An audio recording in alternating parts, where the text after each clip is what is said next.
قال رسول الله صلى الله عليه وسلم রাসূলুল্লাহ সাল্লাল্লাহু আলাইহি ওয়াসাল্লাম বলেন মান কানা ইউমিনু বিল্লাহি ওয়াল ইয়াউমিল আখির ফালা ইউযি জারাহু। আল্লাহ নবী বললেন ও উম্মতের দল, যেই বান্দা আল্লাহর উপর এবং কিয়ামতের দিনের উপর বিশ্বাস রাখবে ফালা ইউযি জারাহু, ওই বান্দা যেন তার প্রতিবেশীকে কখনো কষ্ট না দেয়।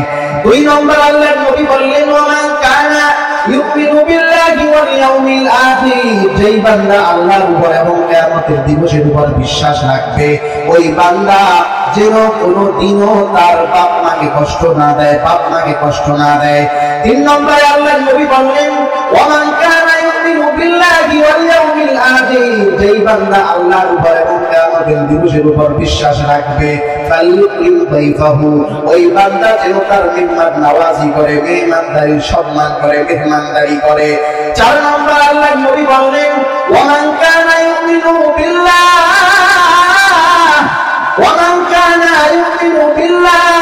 ওয়াল ইয়াউমিল আখির ফালিয়াকুল খাইরান আও লিয়াসমুত। আল্লাহর নবীর সাহাবী বলেন, আল্লাহর নবী বললেন যে বান্দা আল্লাহর উপর বিশ্বাস রাখবে এবং কিয়ামতের দিনের উপর বিশ্বাস রাখবে ওই বান্দা যেন সব সময় সত্য কথা বলে, ভালো কথা বলে, আর যদি ভালো কথা যদি নাও বলতে পারে অন্তত সে যেন চুপ থাকে, ভালো কথা না বলতে পারলে যেন চুপ থাকে। আল্লাহর নবীর সাহাবী আম্মা জান আয়েশা রাদিয়াল্লাহু তাআলা আনহা থেকে বর্ণিত وعن عائشة رضي الله تعالى عنها قالت قال رسول الله صلى الله عليه وسلم আম্মা জান আয়েশা বলে আল্লাহর নবী সাল্লাল্লাহু আলাইহি ওয়াসাল্লাম বললেন মা যালা জিবরিলু ইউসিনি বিল জার হাত্তা যানানতু আন্নাহু সাইওয়ারিথুহু। আল্লাহর নবী বললেন হে আয়েশা তুমি শুনে রাখো, জিবরাইল আমার নিকট আসার পর আমাকে প্রতিবেশী সম্পর্কে এত তাকিদ দিচ্ছিল, এত জোর দিচ্ছিল, আমার মনে হচ্ছিল যে আল্লাহ তাআলা যেন প্রতিবেশীকে ওয়ারিসের সম্পদের মালিক না বানিয়ে দেয়। প্রতিবেশীর হক সম্পর্কে জিবরাইল আমাকে এত তাকিদ দিচ্ছিল, আমি নবীর ভয় হচ্ছিল বাবা মারা গেলে সন্তান যেমন ওয়ারিসের সম্পদের মালিক হয়, প্রতিবেশীকে বাবার যেন সম্পদের মালিক না বানিয়ে দেয়। প্রতিবেশী কাকে বলা হয়? হাদুল জিওয়ার। ইমাম শাফি রাহমাতুল্লাহি আলাইহির নিকটে প্রতিবেশীর সংজ্ঞা হচ্ছে আরবাউনা দাওয়া, আপনার বাড়ির আশপাশের 40টা বাড়ি এরা হচ্ছে আপনার প্রতিবেশী। ولكن الامام ابا حنيفه رحمه الله تعالى عنده ما يلاصق دار, কিন্তু আমাদের ইমাম আযম আবু হানিফা রাহমাতুল্লাহি আলাইহির নিকট প্রতিবেশীর সংজ্ঞা হচ্ছে আপনার বাড়ির আশপাশে লাগোয়া যতগুলো ঘর রয়েছে সবগুলোই আপনার প্রতিবেশী। হাসান রাদিয়াল্লাহু তাআলা আনহু এর নিকটে প্রতিবেশী কাকে বলা হয়? আপনার মহল্লার যে মসজিদ রয়েছে সেই মসজিদের মধ্যে যতগুলো বাড়ি থেকে মুসল্লিরা যায় সবাই আপনার কি প্রতিবেশী। আবু সুফিয়ান রাদিয়াল্লাহু অথবা রাহিমাহুল্লাহু তাআলা তার নিকটে প্রতিবেশীর সংজ্ঞা হচ্ছে কি? তার নিকট হচ্ছে যদি একটা এলাকার মধ্যে যার আওয়াজ সবচেয়ে বেশি ওই বান্দা যদি উঁচু একটা জায়গায় দাঁড়িয়ে একটা ডাক দেয়, তার আওয়াজ যত দূর পর্যন্ত যাবে তত দূর পর্যন্ত সবাই কি প্রতিবেশী। বর্তমানে তো আমাদের গলায় আওয়াজ নাই, মাইক দেওয়া হলেও আওয়াজ যায় না, ওই বেশি দূর পর্যন্ত আসার পরেও একেবারে কাছে তাও মাহফিলের আওয়াজ আমরা পাই না, এত মাইক দেওয়ার পরেও পাই না। অথচ 60-70 বছর আগে এমন মুয়াজ্জিন ছিল যাদের মাইক ছাড়া আওয়াজ দিত, আজান দিত 3 মাইল পর্যন্ত শোনা যেত। সুবহানাল্লাহ, এমন দিন আমরা দেখি নাই, শুনছি মুরব্বিদের পক্ষ থেকে। তো যার আওয়াজ যত দূর সে আওয়াজ দিবে, আর তার আওয়াজ যত দূর পর্যন্ত যাবে যারা যারা শুনবে সবাই কি তার প্রতিবেশী। এক কথায় যারা আমাদের আশপাশে ওঠা বসা সবাই আমাদের কি প্রতিবেশী। এই প্রতিবেশী আল্লাহ তাআলার পক্ষ থেকে বড় নিয়ামত। আপনার বংশের মধ্যে এসপি, ডিসি, ওসি সকলে আছে, বড় ব্যাংকের এমডি সকলে আছে, কিন্তু সবাই থাকে ঢাকার শহরে। আপনার বাড়িতে হঠাৎ আগুন যদি লেগে যায়, আপনার সেই আত্মীয় আপনার আগুন নিভাতে আসবে না, যে লোকটা আসবে সে হচ্ছে আপনার প্রতিবেশী, ঠিক কিনা? এই কারণে আল্লাহ তাআলা জায়গায় জায়গায় প্রতিবেশীর হক আদায় করার কথা বলেছেন। ভাইরা, প্রতিবেশী আল্লাহ তাআলার পক্ষ থেকে অনেক বড় নিয়ামত। রাসূলুল্লাহ সাল্লাল্লাহু আলাইহি ওয়াসাল্লাম তিনি বলেন,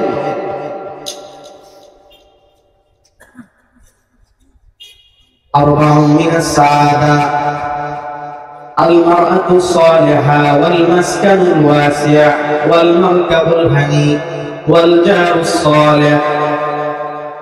রাসূলুল্লাহ সাল্লাল্লাহু আলাইহি ওয়াসাল্লাম বলেন, দুনিয়াতে যেই বান্দাকে আল্লাহ তাআলা চারটা জিনিস দান করেছে, ওই বান্দা দুনিয়াতে সবচেয়ে বেশি সফল কাম। সুবহানাল্লাহ বলেন। এক নম্বর আল্লাহর নবী বলেন, আল মারআতুস সালিহা, যেই বান্দাকে আমার আল্লাহ একটা নেককার স্ত্রী দান করেছে, ওই বান্দা সফল কাম। সুবহানাল্লাহ বলেন। দুই নাম্বার আল্লাহর নবী বলেন, ওয়াল মাসকানুল ওয়াসিআ, যেই বান্দাকে আল্লাহ তাআলা একটা প্রশস্ত বাড়ি দান করেছে, ওই বান্দা সবচেয়ে বেশি সফল কাম। তিন নাম্বার আল্লাহর নবী বললেন, ওয়াল মারকাবুল হানি, যেই বান্দার নিকট আল্লাহ তাআলা একটা সুন্দর যানবাহন দান করেছে, যাতায়াতের জন্য সুন্দর একটা গাড়ি দান করেছে, ওই বান্দা সফল। চার নাম্বার আল্লাহর নবী বললেন, ওয়াল জারুস সালেহ, যেই বান্দাকে আল্লাহ তাআলা সচ্চার এবং নেককার প্রতিবেশী দান করেছে, ওই বান্দা দুনিয়াতে আল্লাহ তাআলার নিকট বেশি সফল কাম। আল্লাহর নবীর বিখ্যাত সাহাবী আবু হুরায়রা থেকে বর্ণিত, তিনি বলেন, সুবহানাল্লাহ। তাহলে প্রতিবেশীর হক কম না বেশি? জোরে বলেন। হযরত ওমর রাদিয়াল্লাহু তাআলা আনহু থেকে বর্ণিত, তিনি বলেন, قال رسول الله صلى الله عليه وسلم, রাসূলুল্লাহ সাল্লাল্লাহু আলাইহি ওয়াসাল্লাম বলেন, লা ইয়াশবা'ু রাজুলু দুনা জারিহি, আল্লাহর রাসূল সাল্লাল্লাহু আলাইহি ওয়াসাল্লাম বলেন, দুনিয়াতে কোনো মানুষ প্রতিবেশী ছাড়া চলা সম্ভব নয়, ভালোভাবে চলতে পারবে না। কোনো মানুষ জীবনেও ভালোভাবে চলতে পারবে না প্রতিবেশী ছাড়া। সে যেই দিকে যাবে প্রতিবেশীকে নিয়েই চলতে হবে। যদি আপনি চান একটা বড় আলমারি বাসায় আনবেন, আপনার প্রতিবেশী ছাড়া সম্ভব নয়। আপনি যদি চান একটা গরু জবাই করবেন, আপনাকে আল্লাহ তাআলা টাকা পয়সা দিয়েছেন, কিন্তু আপনার একটা গরু আপনি একা একা করতে পারবেন না, প্রতিবেশীকে লাগবে। ঠিক কিনা বলেন? এই জন্য রাসূলুল্লাহ সাল্লাল্লাহু আলাইহি ওয়াসাল্লাম বলেন, প্রতিবেশী ছাড়া কোনো মানুষ চলতে পারে না, প্রতিবেশীকে অবশ্যই লাগবে, না জারিহি পরিপূর্ণভাবে চলতে পারবে না। আল্লাহর নবী বিখ্যাত সাহাবী হযরত আবু হুরায়রা থেকে আরেকটি হাদিস বর্ণিত, قال رسول الله صلى الله عليه وسلم, من كان يؤمن بالله واليوم الآخر فليحسن إلى جاره, যেই বান্দা আল্লাহর উপর বিশ্বাস রাখবে এবং কিয়ামতের দিবসের উপর বিশ্বাস রাখবে, তার জন্য উচিত হলো প্রতিবেশীর সাথে ইহসান করা। তারপর রাসূলুল্লাহ সাল্লাল্লাহু আলাইহি ওয়াসাল্লাম বললেন, ওয়া মান কানা ইউমিনু বিল্লাহ ومن كان يؤمن بالله واليوم الآخر, যেই বান্দা আল্লাহর উপর বিশ্বাস রাখবে এবং কিয়ামতের দিনের উপর বিশ্বাস রাখবে, তার জন্য উচিত ফালিয়াসিল রাহিমাহু, ওই বান্দা যেন তার আত্মীয়তার সাথে ভালো ব্যবহার করে। কিন্তু আমরা দুঃখজনক হলেও সত্য কথা বলে, আমরা আত্মীয়র সাথে ভালো ব্যবহার করি না। সামান্য টাকা পয়সা হয়ে গেলে গরিব আত্মীয়কে আমরা চিনি না। আফসোস ভাইদের স্তর বুঝল। এই জন্য যে ব্যক্তি আল্লাহর উপর বিশ্বাস রাখবে এবং কিয়ামতের দিবসের উপর বিশ্বাস রাখবে, সে যেন আত্মীয়তার সম্পর্ক বজায় রাখবো। তো ইনশাআল্লাহ ইনশাআল্লাহ প্রতিবেশী ভালো হতে পারে, খারাপও হতে পারে। এই জন্য রাসূলুল্লাহ সাল্লাল্লাহু আলাইহি ওয়াসাল্লাম সব সময় দোয়া করতেন, আল্লাহুম্মা ইন্নী আসআলুকা মিন জারিস সূ, আয় আল্লাহ, আমি তোমার নিকট খারাপ প্রতিবেশী থেকে আমি তোমার নিকট আশ্রয় চাই, পানাহ চাই। আয় আল্লাহ, তুমি আমাকে খারাপ প্রতিবেশী থেকে হেফাজত করো। কারণ প্রতিবেশী যদি ভালো হয়, আপনার দিনের রাস্তায় চলতে সহজ হয়, আর যদি প্রতিবেশী খারাপ হয়, আপনার দিনের রাস্তায় চলতে কষ্ট হয়। আপনি যাবেন তাহাজ্জুদের নামাজে দাঁড়াতে, শেষ রাত্রির মধ্যে যদি আপনার প্রতিবেশী খারাপ হয়, সে রাত্রিবেলা বিয়ের মধ্যে ডিজে গান বাজাবে, আপনার তাহাজ্জুদের মধ্যে 12টা বাজাই দিবে। আপনি চাইবেন টিভি না দেখতে, কিন্তু আপনার প্রতিবেশীর কারণে সামান্য হলেও দেখা লাগবে। আপনার বন্ধু যদি খারাপ হয়, তাহলে আপনার ইচ্ছা না করলেও গুনাহের মধ্যে লিপ্ত হইতে হয়। এই জন্য আল্লাহ রাসূল সাল্লাল্লাহু আলাইহি ওয়াসাল্লাম দোয়া করতেন, আল্লাহ আমি তোমার নিকট খারাপ প্রতিবেশী থেকে আশ্রয় চাই। প্রতিবেশী ভালো হইলে আল্লাহ তাআলার পক্ষ থেকে বড় নিয়ামত। একটা উদাহরণ দিলে বুঝবেন যে প্রতিবেশী ভালো হইলে কেমন বড় নিয়ামত। বিখ্যাত মুহাদ্দিস আব্দুল্লাহ ইবনে মুবারক রাহমাতুল্লাহি আলাইহি, তার প্রতিবেশী, তার ডান পাশের একটা প্রতিবেশী তার একটা জায়গা বিক্রি করবে। জায়গার দাম ধরেন 1 লক্ষ টাকা, কিন্তু সে দাম বিক্রি করার জন্য যখন ঘোষণা দিল জমি, অনেক মানুষ আসলো, বলল ভাই তোমার জমির দাম কত? বলে 5 লক্ষ টাকা। মানুষ বলল কি রে ভাই, তোমার জমির দাম হচ্ছে 1 লাখ টাকা, তুমি তো দ্বিগুণেরও বেশি দাম হাঁকাচ্ছ, এত দাম কেন? তোমার এই জমির মতো তো অন্যান্য জমি 1 লক্ষ টাকায় বিক্রি হচ্ছে, তোমার জমির কি বৈশিষ্ট্য, এত দাম কেন? ওই ব্যক্তি তখন বলল ঠিক আছে, আমার জমির দাম কেন 5 লক্ষ টাকা? তোমরা অন্যান্য জমি ক্রয় করার পর তোমরা একটা জিনিস পাবা না, যে জিনিসটা আমার জমি ক্রয় করলে পাবা। লোকজন বলল তোমার জমি ক্রয় করলে কি এমনটা জিনিস পাবো? ওই ব্যক্তি বলল তোমরা অন্যান্য জমি কিনলে তোমরা একটা জিনিস পাবা না, সেইটা হলো আমার জমিনের মধ্যে পাবা। লোকেরা বললে বড় তাড়াতাড়ি, তোমার জমি কিনলে আমরা ভিন্নভাবে কি পাবো? লোকটা বলল আমার জমি কিনলে তোমরা 5 লক্ষ টাকা দিয়ে যদি তোমরা ক্রয় করো, তোমরা ক্রয় করার পর তোমরা সঙ্গে সঙ্গে প্রতিবেশী হিসাবে আব্দুল্লাহর মতো মানুষ পেয়ে যাবা। আমার জমি ক্রয় করলে আব্দুল্লাহ বিন মুবারকের মতো মানুষ পাবা। কিতাবের মধ্যে লেখে এই কথা বলার পর সকলে বলল সমস্যা নাই, 5 লক্ষ টাকা দিয়েই আমরা কিনবো। তারপরে প্রতিযোগিতায় লেগে গেল ওই জমি ক্রয় করার জন্য। সুবহানাল্লাহ বলে। এই বলো প্রতিবেশী ভালো হইলে অনেক বড় নিয়ামত। দিনের রাস্তায় চলতে সহজ হয়, দুনিয়াবি রাস্তায় চলতেও কি হয় ভাই সহজ হয়। এই জন্য প্রতিবেশীর হক আদায় করবো ইনশাআল্লাহ।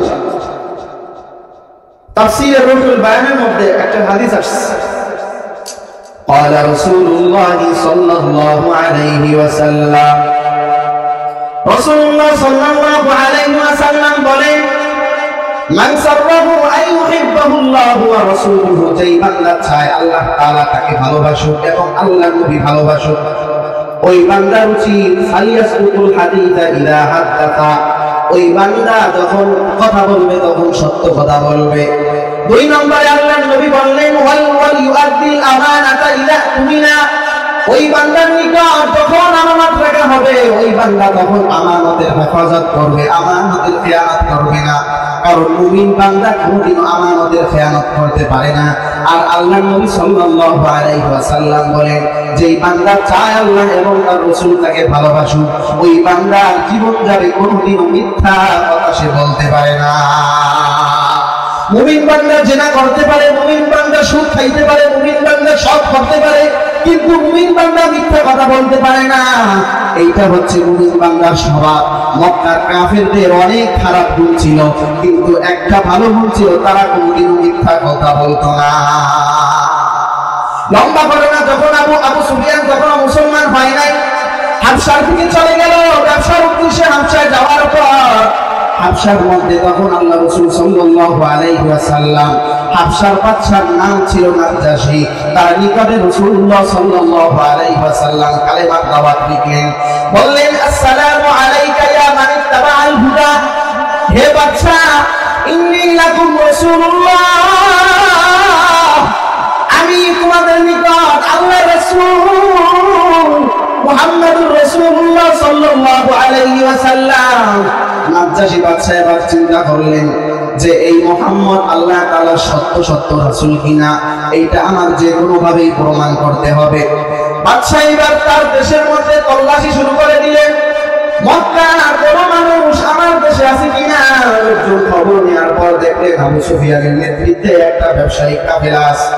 বাদশা তখন ডাক দিলেন আবু সুফিয়ান সহ তার সমস্ত কাফেলাকে। বাদশা বললেন, আবু সুফিয়ান এই যে আমার নিকট চিঠি আসলো মুহাম্মদ নামের এক ব্যক্তি, এই ব্যক্তি আল্লাহ তাআলার রাসূল কিনা তোমরা বলো। আবু সুফিয়ান তখন বলল আমি জানি না। তখন নাজ্জাশী বলল তাহলে তোমরা বলো এই মুহাম্মাদের বংশটা কি? কারণ কাফেরদের ধারণা ছিল, এলেম ছিল যে শেষ নবী মুহাম্মদুর রাসূলুল্লাহ সাল্লাল্লাহু আলাইহি ওয়াসাল্লাম যেই বংশের মধ্যে আসবে ওই বংশের নাম হলো কুরাইশ বংশ। আবু সুফিয়ান তখন চিন্তায় পড়ে গেল, আমি এখন কি বলবো? কুরাইশ বংশ যদি বলে দে তাহলে তো মনে হয় যেন সে ঈমান নিয়ে আসবে, কারণ কুরাইশ বংশ হচ্ছে সবচেয়ে উন্নত বংশ। এইবার আবু সুফিয়ান আবার চিন্তা করলো, মিথ্যা যদি বলি তাহলে তো আমার সঙ্গে আমার ভক্তরা মনে করবে আমাদের নেতা মিথ্যা কথা বলে, কেমন নেতা কেমন নেতা। আবু সুফিয়ান চিন্তা করার পর বলল, যা করে আল্লাহ আমি সত্য কথা বলে দিব। আবু সুফিয়ান বলল মুহাম্মাদের বংশের নাম হচ্ছে কুরাইশ বংশ। এইবার বাদশা চিন্তা করলো, অবশ্যই মনে হয় মুহাম্মদ এই সেই মুহাম্মদ যে শেষ নবী হবে। আর অনেকগুলো প্রশ্ন করার পর সবগুলো আবু সুফিয়ান যখন সত্য সত্য বলে দিল, তখন নাজ্জাশী সবার সামনে সাক্ষী রেখে বলল লা ইলাহা ইল্লাল্লাহু মুহাম্মাদুর রাসূলুল্লাহ সাল্লাল্লাহু আলাইহি ওয়াসাল্লাম ঈমান নিয়ে আসলো। তো বলছিলাম ভাইরা, মুমিন বান্দা সব করতে পারে কিন্তু মিথ্যা কথা বলতে পারে না। এইটা বলতে গিয়ে বললাম মক্কার কাফেররা সব গুনাহ করত কিন্তু মিথ্যা কোনোদিনও বলতো না। তারপরে রাসূলুল্লাহ সাল্লাল্লাহু আলাইহি ওয়াসাল্লাম বলেন, তিন নাম্বার যে বান্দা চায় আল্লাহ তাআলা তাকে ভালোবাসুক এবং তার রাসূল ভালোবাসুক, ওই বান্দার উচিত ওই বান্দা যেন ফালইউহসিন জিওয়ারা মান জাওয়ারাহু, ওই বান্দা যেন সব সময় তার প্রতিবেশীর সাথে ihsan করে, ভালো ব্যবহার করে। এই জন্য প্রতিবেশীর সঙ্গে ভালো ব্যবহার করার দরকার আছে না নাই জোরে বলেন। এখন বলবেন হুজুর প্রতিবেশীর হক সম্পর্কে তো অনেক ফজিলত জানলাম, প্রতিবেশীর হক কি একটু জানিয়ে দিন। আল্লাহ রাসূল সাল্লাল্লাহু আলাইহি ওয়াসাল্লাম তাও বললেন, ক্বালা রাসূলুল্লাহি সাল্লাল্লাহু আলাইহি ওয়াসাল্লাম, আল্লাহ রাসূল একদিন সাহাবায়ে কেরামকে বললেন, ও সাহাবায়ে কেরাম জিওয়ার তোমরা কি জানো কিনা যে প্রতিবেশীর হক কি? সাহাবায়ে কেরাম বললেন লা ওয়াল্লাহু আ'লাম ওয়া রাসূলুহু, আয় আল্লাহর নবী আমরা জানি না, আল্লাহ এবং তার রাসূল ভালো জানেন। আল্লাহ রাসূল তখন বললেন প্রতিবেশীর হক হলো ইনি যখন তোমার প্রতিবেশীর হক হলো যখন তোমার প্রতিবেশী অভাবে পড়ে যাবে তখন তুমি তোমার প্রতিবেশীর অভাবে তুমি দাঁড়িয়ে যাবা। যখন তোমার প্রতিবেশীর ঘরে ডাল না থাকবে, চাউল না থাকবে, তখন তোমার সামর্থ্য থাকলে তুমি তাকে একটু চাউল দিয়ে সাহায্য করবা, একটু ডাল দিয়ে তুমি সাহায্য করবা। দুই নম্বরে আল্লাহ রাসূল সাল্লাল্লাহু আলাইহি ওয়াসাল্লাম বললেন, যখন তোমার প্রতিবেশী যখন ঋণ চাবে তখন তুমি ঋণ দিবা। যখন তোমার প্রতিবেশী তোমার নিকট ঋণ চাবে তখন তুমি ঋণ দিবা। তোমার কাছ থেকে একবার ঋণ নেওয়ার পর দিতে পারে নাই, আবার চাবে, তোমার যদি সম্ভব হয় তুমি আবার দিয়ে দিবা। তুমি কোন সময় তোমার প্রতিবেশীকে খাড় ধাক্কা দিয়ে বের করে দিবা না। একবার ঋণ নিয়েছে দিতে পারে নাই, আবার চাবে আবার দিবা। বলবা না যাও যাও তোমাকে আমি ঋণ দিতে পারবো না, তোমাকে আল্লাহ তাআলা সামর্থ্য দিয়েছে তুমি ঋণ দিয়ে দেবা। এইভাবে তুমি প্রতিবেশীর সাথে ভালো ব্যবহার করবা। তিন নম্বরে রাসূলুল্লাহ সাল্লাল্লাহু আলাইহি ওয়াসাল্লাম বললেন, যখন তোমার প্রতিবেশী ভালো অবস্থায় হয়ে যাবে, যখন তোমার প্রতিবেশী বড়লোক হয়ে যাবে, তখন তুমি হান্নাটা খুশি হইবা। তুমি তোমার প্রতিবেশীর সুখের সংবাদ শুনিয়ে তুমি হিংসা করবা না। কারণ অনেক মানুষ দেখা যায় প্রতিবেশী যদি একটু বড়লোক হয়ে যায় তাহলে হিংসা করে।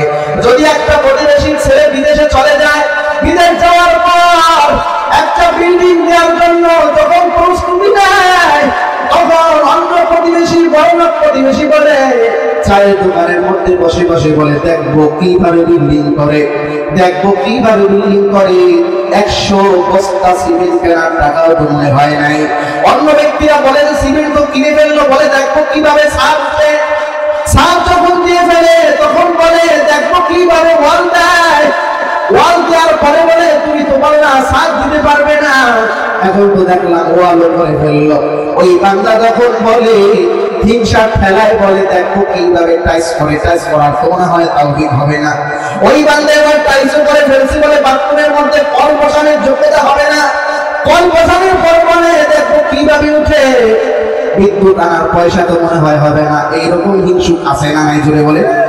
এইরকম হিংসা করতে নবীজি নিষেধ করলেন বলে হান্নাটা যখন তোমার প্রতিবেশী সারা বনিয়ান, তোমার প্রতিবেশী যখন বড় হয়ে যাবে আল্লাহ তাআলা তাকে তোমার মতো সামর্থ্য দান করবে হান্নাটা, তুমি তাকে শুভেচ্ছা জানাবে, খুশি হবে। এরপর আল্লাহ রাসূল সাল্লাল্লাহু আলাইহি ওয়াসাল্লাম শেষ নসিহত করলেন। রাসূলুল্লাহ সাল্লাল্লাহু আলাইহি ওয়াসাল্লাম বললেন ওয়া ইদা মা তাতাবিআতা জানাজাতাহু, আর যেই সময় তোমার প্রতিবেশী মারা যাবে ওই সময় তুমি তোমার প্রতিবেশীর শেষ হক স্বরূপ তুমি তার জানাজার মধ্যে গিয়ে হাজির হয়ে যাবা। তুকু যাও সুন্নতে আহমদ পূজা বা মোহাম্মদ কাইবুয়াদ রিসে বতুরা কারে শেতা মি কুনি নামত ওয়ালি করওয়ালি লানতা সাইবার ওয়ালি হাম সুরাত হাম সিরাতে মুসুদহা বর্তমানি হালে ইত্তেবায়ে সুন্নতে খায়রুল বাশার গিরে লাজিম তাবয়াতি আয়ে পেশা। এই জন্য নবীজির আদর্শ হইল প্রতিবেশীর হক আদায় করা। কে কে মানবে বলো? আজকে থেকে প্রতিবেশীর হক আদায় করবো কে কে? আল্লাহ তাআলা সকলকে কবুল করুন বলেন আমিন। প্রতিবেশীর সাথে হিংসা করা যাবে? প্রতিবেশীর সাথে খারাপ ব্যবহার করা যাবে না। আল্লাহ তাআলা কবুল করুন।